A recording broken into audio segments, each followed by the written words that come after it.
What have we learned from the past that helps us make sense of American politics in the present and know what to expect in the near future? Welcome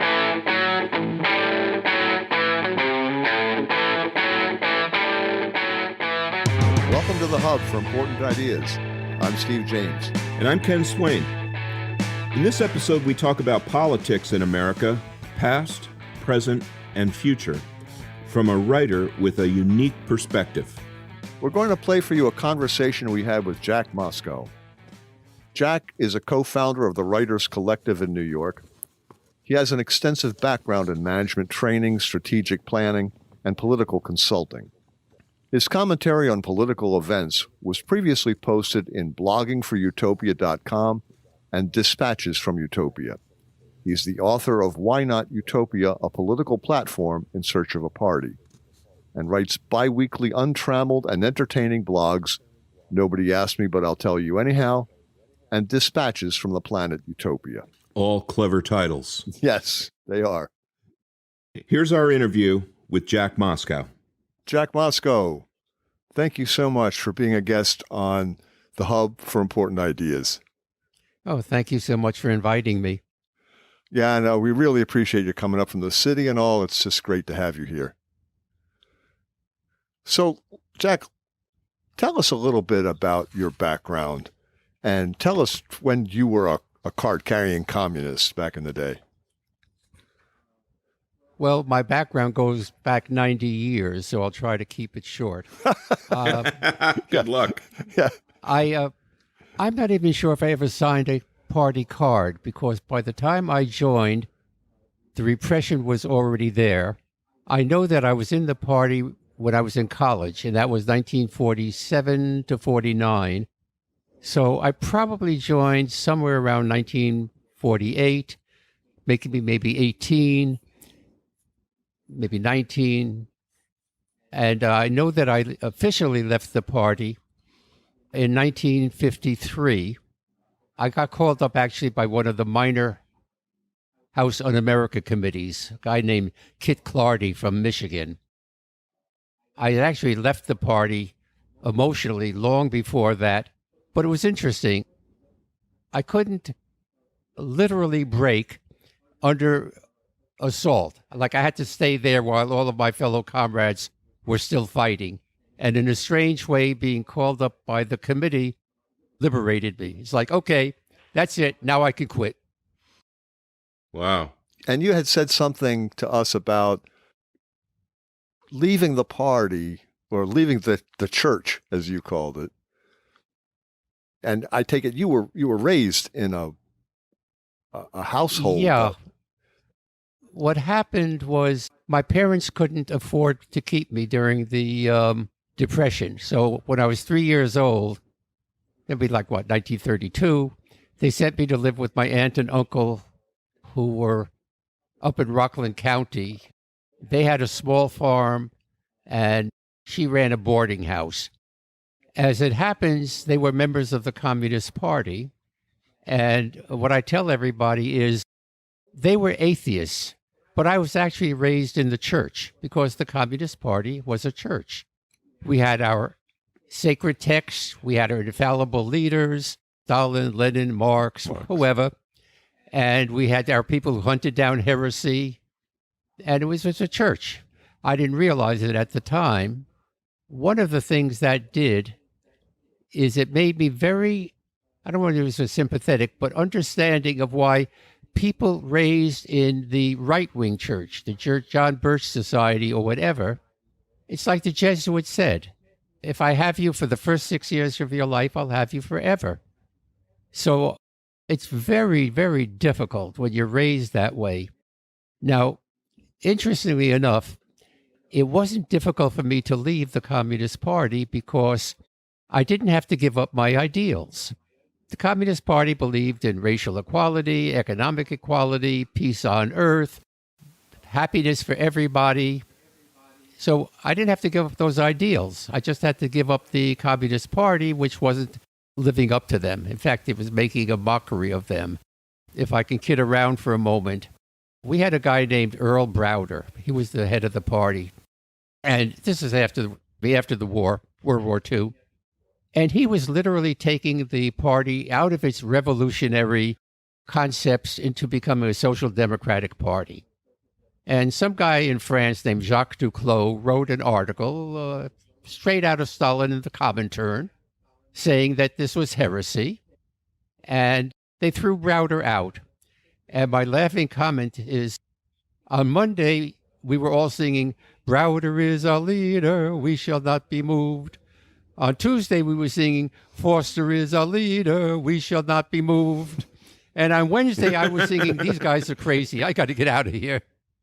But the difference between, say, my breaking with the party and somebody was raised in, say, the John Birch Society or by a Ku Klux Klan parent is they had to give up their entire belief system.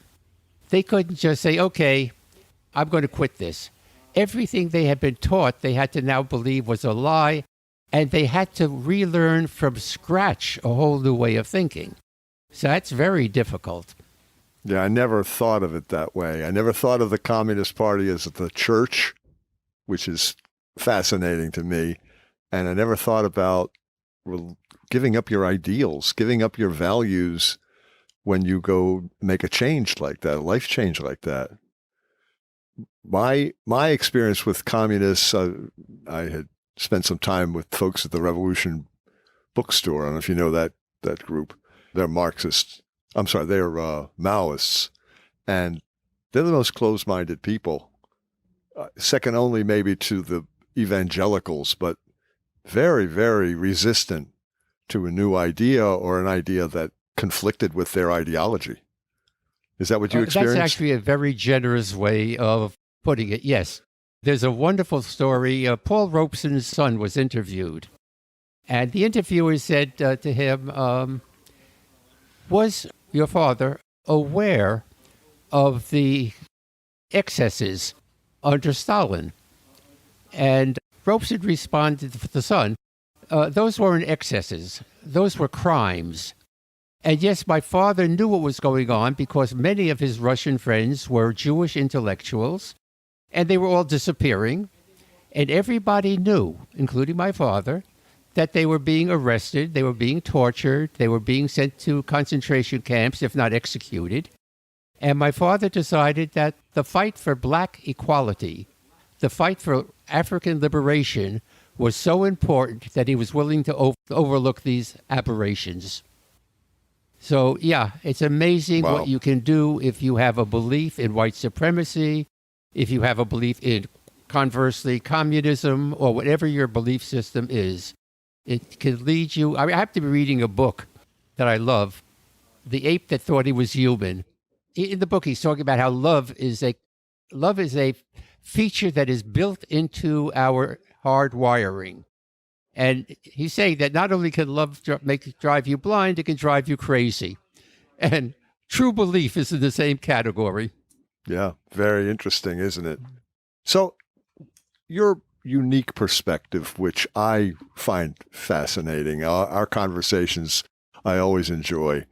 Your perspective on politics is extremely interesting to me, to both Ken and me.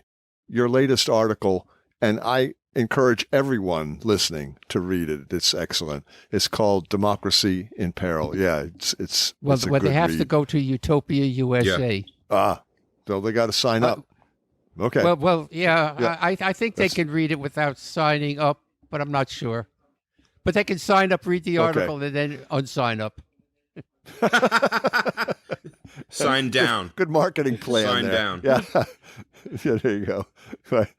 But what's your take on where the country is headed right now? I think our country is heading in exactly the same direction as Germany did in the 1930s.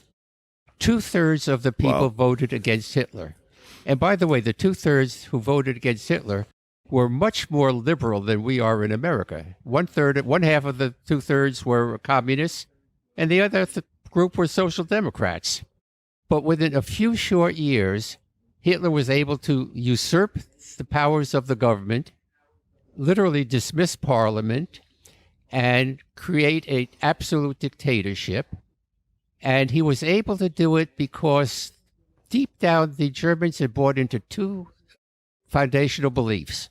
One was German superiority, and the other was Jews were criminals, the enemy, and an inferior subhuman people.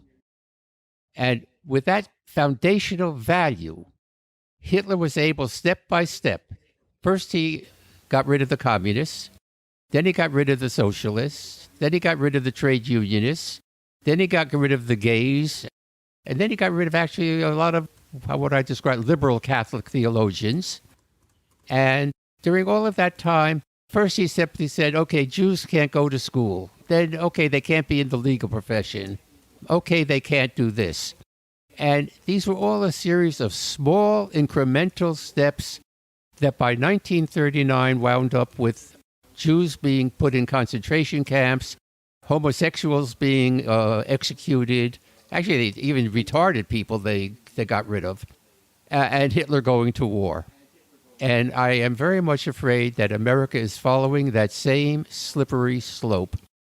Our foundational belief is American exceptionalism.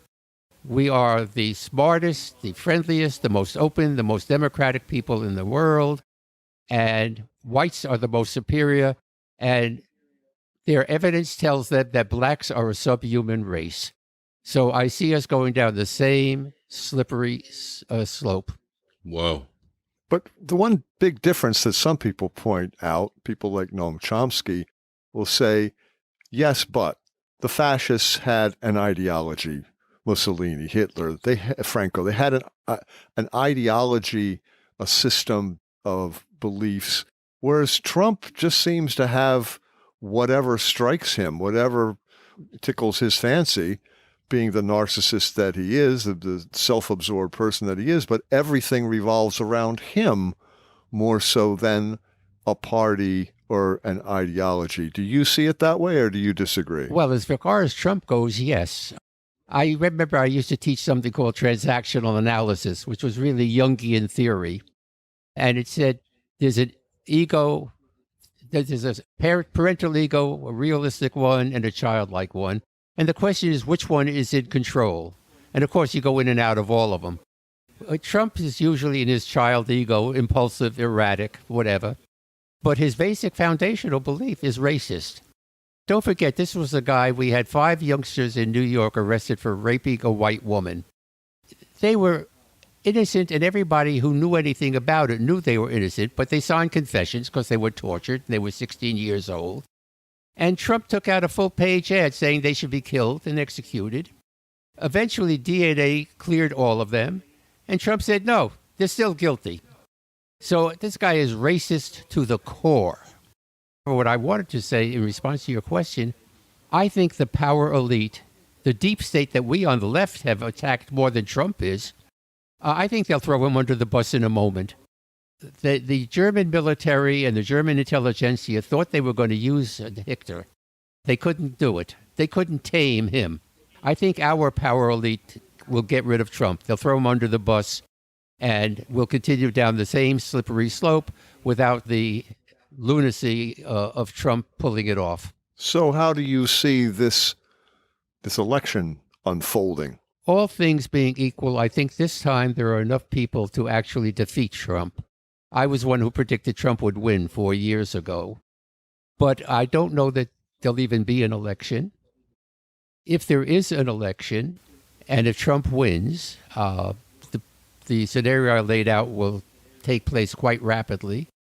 If Trump loses, and as I say, the power elite throw him under the bus and Biden is elected, and assuming that the Democrats have a sweep, they win more seats in the House, they recapture the Senate, and Biden and Kamala are the president and vice president, I think you will see a new version of the Civil War. The Civil War was fought on a battlefield of clearly defined territory. When the South lost, the Republicans moved in with a Republican army and set up Reconstruction. And for about 10 or 12 years, through sheer force of arms, blacks got elected to political office, including the Senate of the United States. They passed laws in favor of public education and whatever.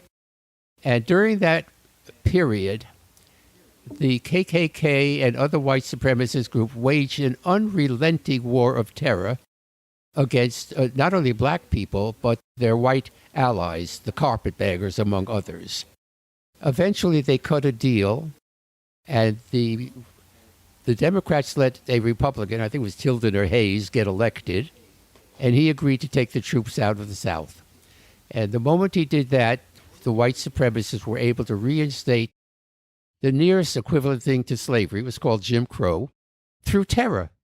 Now, terror required a lot of effort, but they killed maybe 2,000 or 3,000 black people. I've seen numbers of 5,000, but some of the lynchings were white people and whatever. What I think you'll see this time is a non-territorial civil war. I would think you will see all of the Ku Klux Klan types, wherever they are, killing and murdering. They'll kill 9 people in a church. They'll blow up the Oklahoma City building. They'll blow up and kill the Jews in the synagogue in Pittsburgh, in the daycare center in California. They'll assassinate doctors who want to offer abortions. The killing will go on unabated. And the question is whether or not people will see this as systemic, or each killing will be an aberration. Each killing is, well, that's one individual loner. That's one individual unhappy person. And I don't know that even if Biden and Harris are able to say, no, this is systemic, white terrorism is real, and we have to end it, I don't know that they'll be able to end it, short of doing what literally Castro had to do in Cuba, what Stalin did in Russia. I don't think that those American people, and I think they're in the majority, who have as a foundational belief, America is exceptional, whites are exceptional, white supremacy and white civilization have brought us to where we are, and we have to defend it at all costs. We are at war with the blacks, the poor, the Hispanics, whoever, gays. They're not going to go away. We're going to see, again, thousands of killings. And again, if Trump is elected, we're going to see thousands of people in jail, in concentration camps, and disappearing. If Biden is elected, I don't know what will happen, except it won't be pretty. Jack, I've been waiting to ask this question because I know it's foremost on everyone's mind. Just yesterday, we lost the great light of Justice Ruth Bader Ginsburg, and I'd like to ask how you think that loss is going to affect us. I think it won't have too much of an effect on a day-to-day basis, but it's a historic loss in terms of the legacy of liberal and progressive thinking. She is not going to be replaced. This was a brilliant intellect. And as long as she was living proof of the subjugation of women. I mean, she graduated law school. Nobody would give her a job in a law firm. She was like every black person who was the first one. So I think that if Trump is able to nominate somebody in this interim period, and it looks to me like he probably can't do it before the election, but if he loses and the Senate shifts, they might try to do it in the lame duck session, which will really provoke aggravation. But if he's able to put in his replacement, you'll probably have a 6-3 conservative majority. And let me digress for a moment. The court was always a force for reaction. The Warren Court, which approved or disapproved of segregation, that liberal court was an aberration. The Supreme Court gave us the Dred decision. The Supreme Court of the 1930s overturned every Roosevelt New Deal law that it could. So with a 5-4 conservative majority, there's a lot of flexibility for a Roberts or whoever to switch sides on a particular issue. A 6-3 conservative majority means the Supreme Court will be a conservative bastion forever. And the roles will be reversed. The left will now fight like hell through the legislative branch, and the right will fight like hell through the judicial branch. So we're just going to see an interesting reversal of roles. But the key thing is that the fundamental policy of American people isn't going to change. Well, We were talking before we were recording a little bit about the division in America, and I read for you some of the results of this Pew Research Center's polling in mid-August. And they broke it out in terms of Biden supporters and Trump supporters. And the Biden supporters' top 10 issues for this election: number 1, healthcare; number 2, the pandemic; number 3, race relations; then the economy, climate change, Supreme Court, economic inequality, foreign policy, guns, and then violent crime and immigration tied for 10th. The Trump supporters: number 1, the economy; number 2, violent crime; number 3 and 4, immigration and Supreme Court tied; number 5, guns; 6, foreign policy; 7, healthcare; 8, abortion. Abortion wasn't even on the Biden supporters list; number 9, the coronavirus pandemic; and number 10, economic inequality. War wasn't on either list. But what was striking to me was the difference in priorities, that the Trump supporters' number 2 was violent crime. And they weren't talking about the violent crime you were just talking about. They're talking about the rioters or the violent protesters in Portland and places like that. Right. How do you see the division in our country playing out in this scenario that you're describing? How do you see, you're talking about a civil war. Is that the basis for what you call the civil war, this split in our society? It's certainly a major part of it. But let me go back to your concept of talking about crime. When I was growing up, I'm guessing that 80 or 90% of all people in jail were white. Now, that's not true in the South. In the South, they were arresting people for vagrancy because they were using them for slave labor, which is allowed by the Constitution if you're in jail. But crime when I was growing up was Jesse James, what's his name? Al Capone. Al Capone. Well, no, I won't go be. It was all of the Sundance kids, that kind of thing. Al Capone represented a foreign crime, meaning Italians, the mafia. Oh, okay. But whites did not really experience crime from blacks. Blacks were so segregated in the South and in the North that there was virtually no black on white crime. The mafia introduced crime, but not street mugging, not holding up individual people. They extorted from store owners, from businessmen, and from people who fell prey to them because they had gambling habits or whatever. Blacks virtually could not attack a white person. Once we had integration, one of the unexpected side effects was liberating black people to move in a white population, but not liberating them to earn a decent living, not liberating them to be able to do anything. And there was even a division in crime. Blacks committed low-level crimes. Whites committed high-level crimes, embezzlement, stock fraud. So whites, for the first time, became confronted with black people attacking them. Now, only a small minority of black people attacked only a small minority of white people. But racism is so deep that, and the way the press played it up, the way the power elite played it up, one black person attacked a white person, and it made headlines for 50 weeks. And it was them. It became them doing all of those things. So there was a different shift in the perception of crime. And in fact, anytime blacks moved into a neighborhood, and they had to fight to move in, and nobody mentioned the fact that blacks were forced to live in restricted areas. They were forced to buy housing that was decaying at an exorbitant price, that they couldn't get bank loans except at higher interest rates. But the minute blacks started moving into a white neighborhood, they started moving out. And you could pass all the laws you wanted about integration, and segregation was a crime. Once a neighborhood became, and people argue about the amount, I think it was 25%. Once a neighborhood became 25% minority, every white moved out within a period of 5 years, and the neighborhood became totally segregated. And we've seen this pattern over and over again. I experienced that as a kid in my neighborhood in Baltimore.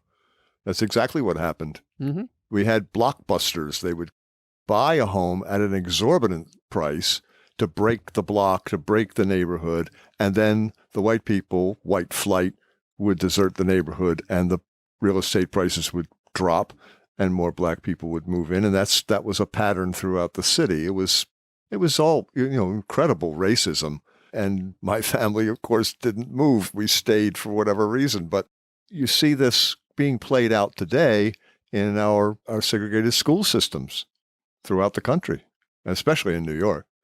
I married my wife in Flint, Michigan, and we came to New York in 55, and we settled in an area called Crotona Park. It was a Jewish area, all white. And my wife happens to be black, and there was one other interracial couple in our building. But except for those two people, there were no blacks anywhere to be found. And I belonged to a group of people, my friends. I would go with his wife, who's white, and he would go with some other white woman.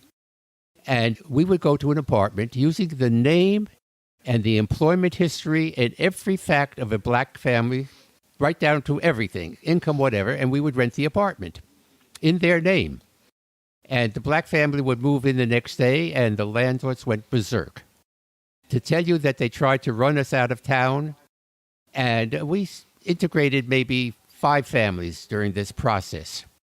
And a community of, I would guess, 50 to 100,000 people within 5 years moved out and became entirely black and or Puerto Rican. And when you watch this happen, there was a Jewish YWCA. It moved. And laughingly, what we said is we could tell how quick the changeover took place. Because when I moved in, they picked up the garbage every day. When the neighborhood was 50% black, they picked it up 2 or 3 times a week. When it became 100% black, once a week if lucky. And by the way, that whole neighborhood moved 2 places, to Massapequa and various counties out in Long Island, and they built a whole new thing called Co-op City. Oh, right. 50,000 people, and 50,000 people, Jewish people primarily, but not exclusively, moved out of primarily the Bronx. It was Jews and Italians, moved out of the Bronx up into Co-op City. And Jews blacks weren't allowed in. Right. Blacks weren't allowed into Massapequa. My gosh. Blacks weren't allowed into Levittown, which was built with government funds.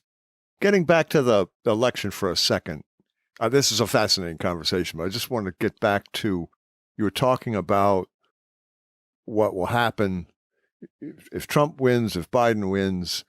If Biden wins and Trump stands down and relinquishes power, let's say he's just tired of it or whatever, will there be real change? Or were we going to be mired in some kind of conflict and the Democrats are really not going to do anything new? There will be real legislative change. There will be lots of progressive laws enacted. But life beneath the surface will go on very much the same as it can be. Because if people try to enforce those laws which people in America don't like, they're not going to get enforced, and they're going to be met with a particularly American brand of violence. Now, America is different from Germany because Germany was homogenous. There were 60 million Germans and 600,000 Jews and a handful of gypsies or Roma. America is about 30 or 40% non-white, non-Aryan, if you will. That's a significant difference. The Soviet Union is the same thing. The Soviet Union was very heterogeneous. And again, the great Russians thought they were superior to all of the Muslim countries and so on. But the fact that they had so many non-Russians made their transition to a totally great Russian state difficult. By the way, Putin is living proof. What they did is they finally threw out all the non-Russians, and their population went from 250 million to 150 million. All the Muslims are now stands, Uzbekistan, Kazakhstan, whatever. So they can't do that in America, but they might try. And what do you see the end game to look like? Where are we headed? Are we headed to an autocratic government? Or you say democracy in peril. Do you see this as the beginning of the end of our experiment as a republic? Well, I think we may very well keep the formal trappings of democracy. We will have free elections. 98% of the people will have free speech.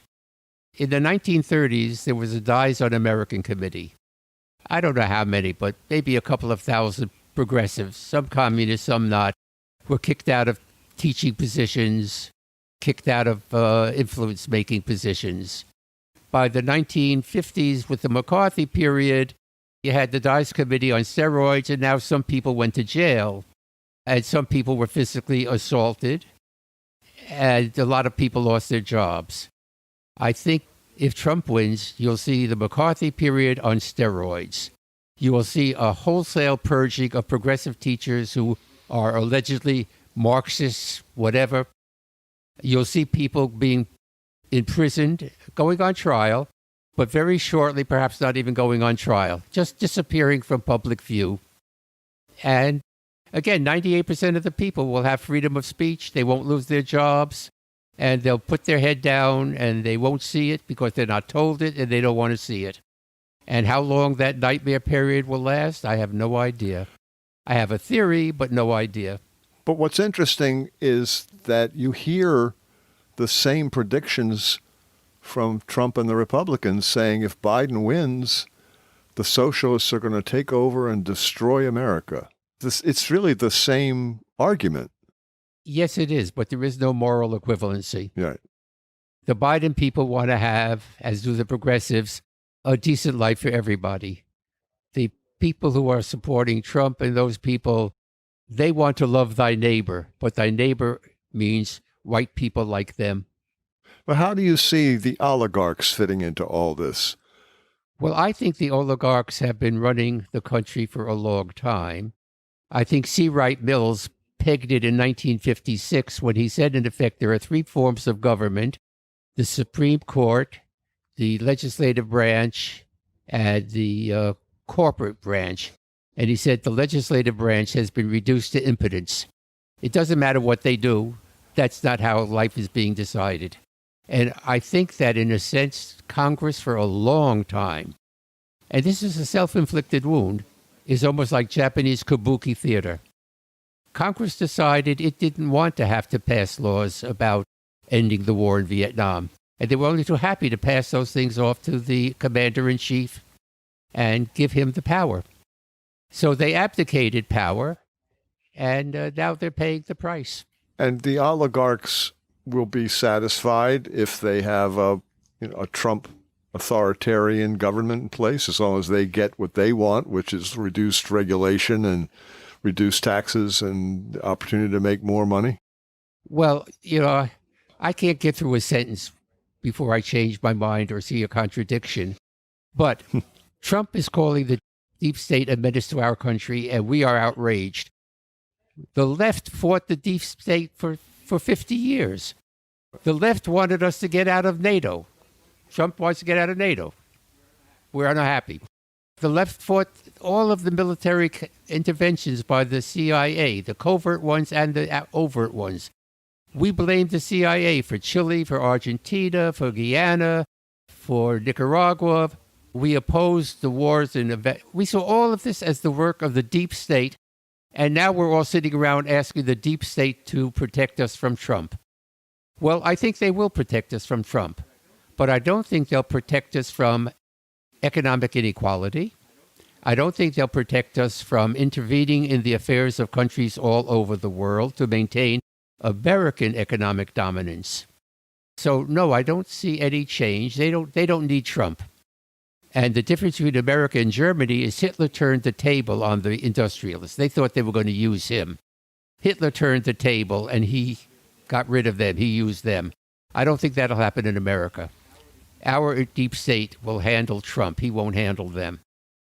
Jack, these are fascinating ideas. I got to say, I love important ideas, which is what we're about. And I thoroughly enjoyed the conversation. It's always a pleasure.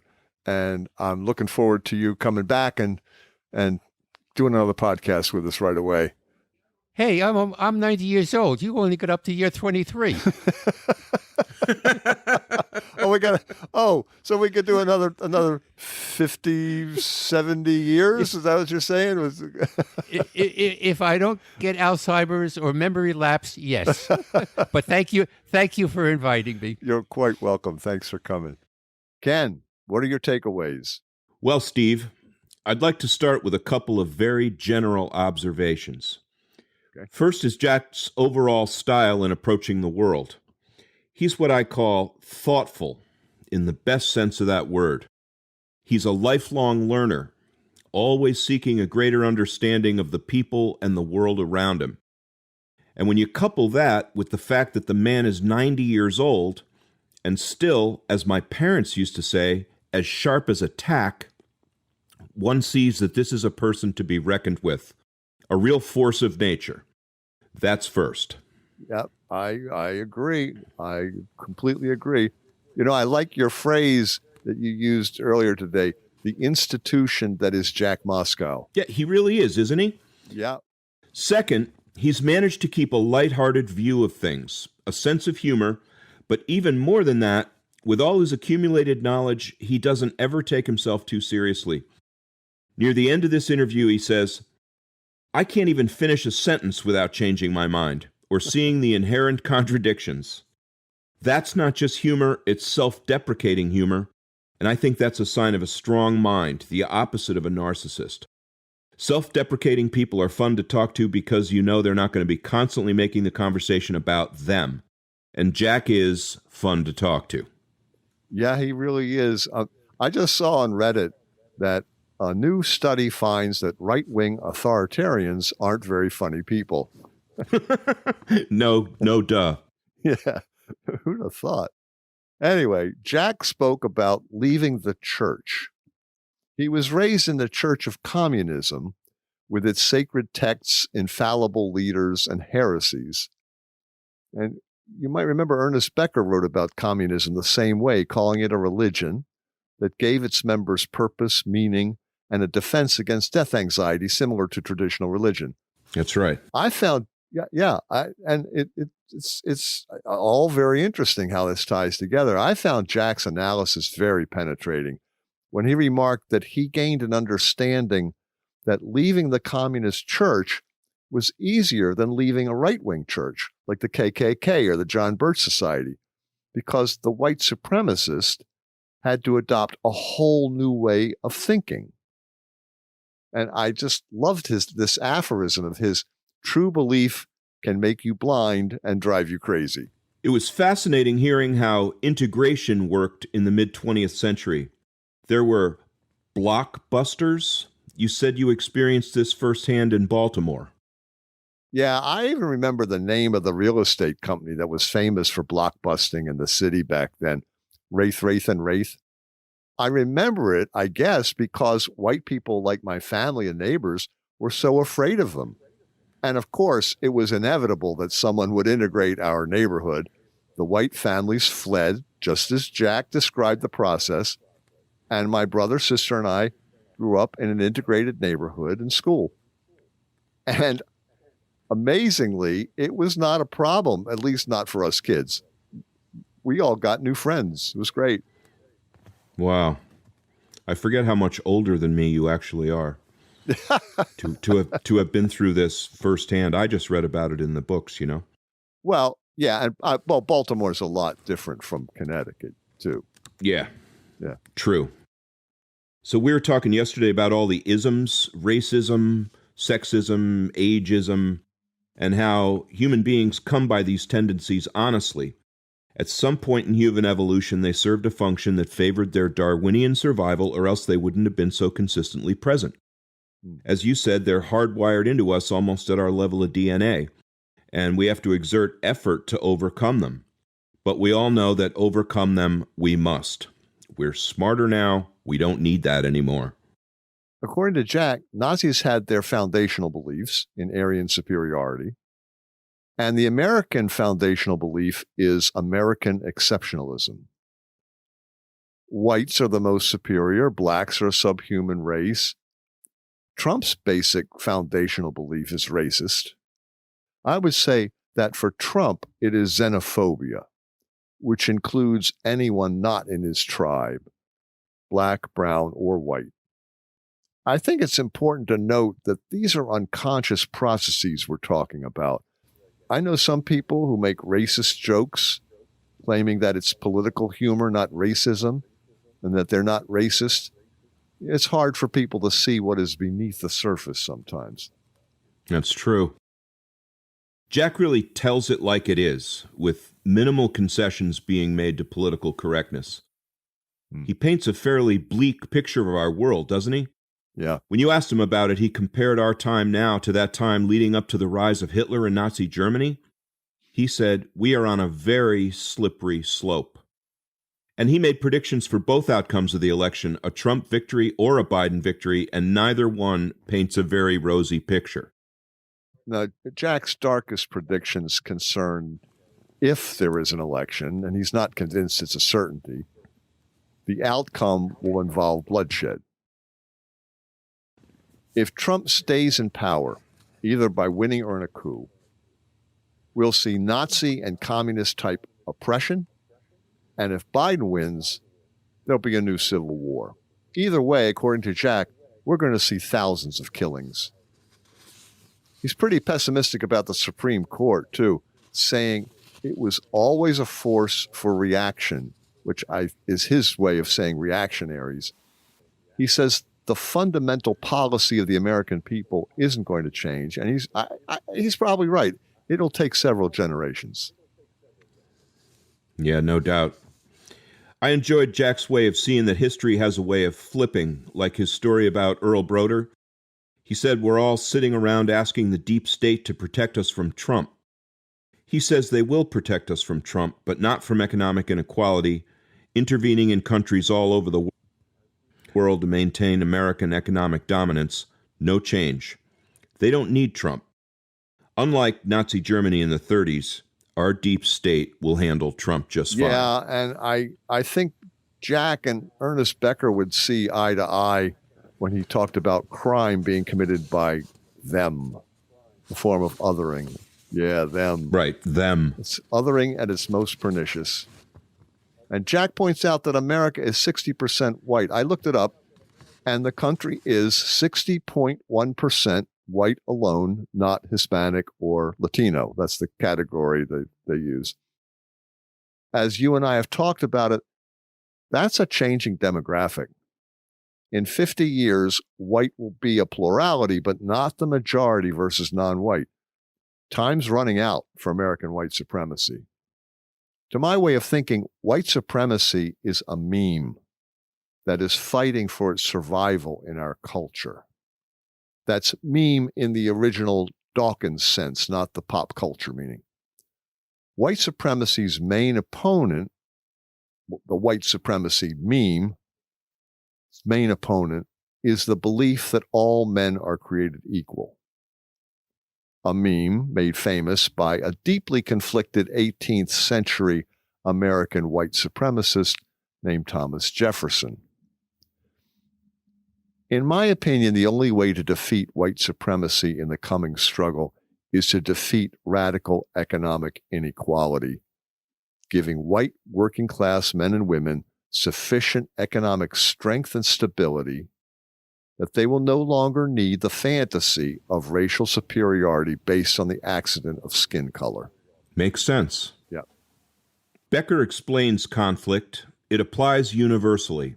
The other represents the most danger that most people have ever faced. Steve, all important ideas. You're right about that. And listen, folks, don't forget to check out Dispatches from the Planet Utopia. It's Jack Moscow at his best. It is funny. Yep.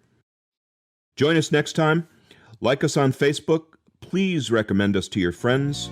You can find us at www.thehubforimportantideas.com. And support us on Patreon at www.patreon.com/thehubimportantideas. We are 100% listener supported. Thank you for listening to The Hub for Important Ideas. I'm Steve James. And I'm Ken Swain. Stay safe, everybody. Stay well.